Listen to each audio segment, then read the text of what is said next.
I'm making this video here just to demonstrate the function of this Yashica GSN 35mm rangefinder camera equipped with this lens cap and this case.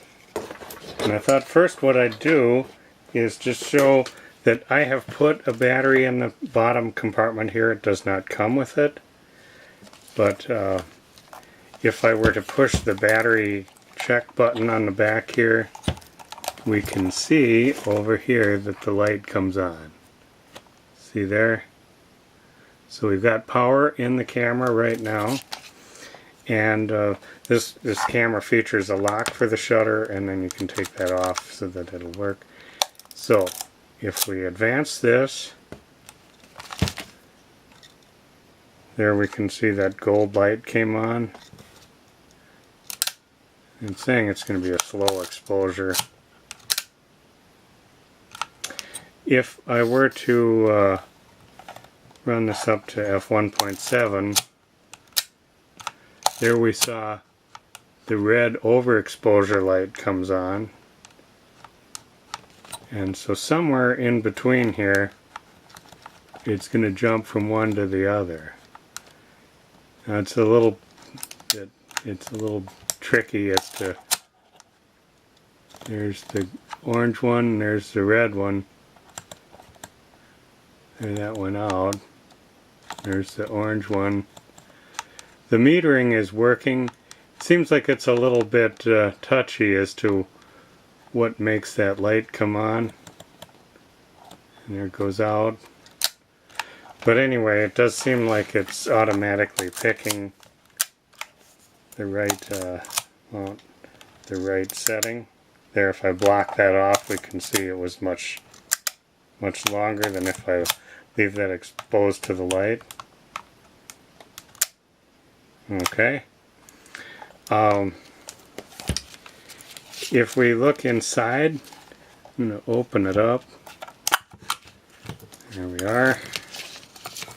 Inside now we can see the film transport working. And that's working. Oop, I got that locked again. There. And there we can see out through the lens a little bit too. Light seals, not too bad. A little bit gummy foam right there. A little bit along these door edges, not a lot. Pressure plate looks pretty good.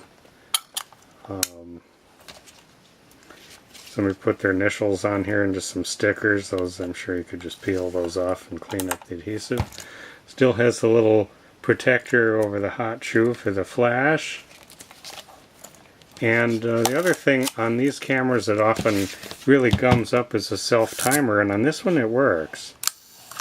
There we can see the lever moving back up.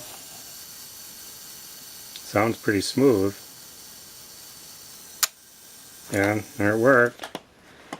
Now if we can just work the focus a little bit, we can see that that's smooth.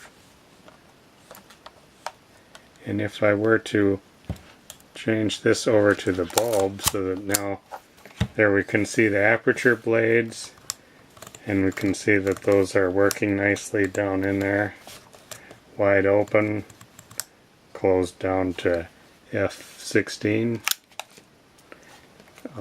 Lens cap fits on nicely.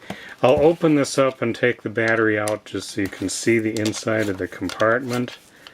Use a quarter in the coin slot here, and then it takes a battery kind of like this, and this is not included. This is my test battery.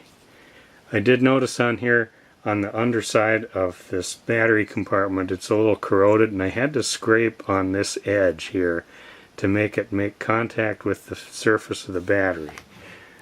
Looking down inside is very nice and clean down inside. I don't suppose that shows very well, but I see no corrosion down in there. So there was a little bit of leakage up at the top, it looks like, that affected this, and I had to scrape this edge, this circular edge here, so that it would make contact with the top of the battery. Otherwise quite nice. We're just going to mount that back in, and then the the case here is quite nice as well. Looks to be in pretty good shape. Snaps are working properly, and so we can move the camera in there, screw that into the tripod socket, and close that up like that. So, fairly nice example of the Yashica GSN, equipped with the cap and the case and strap.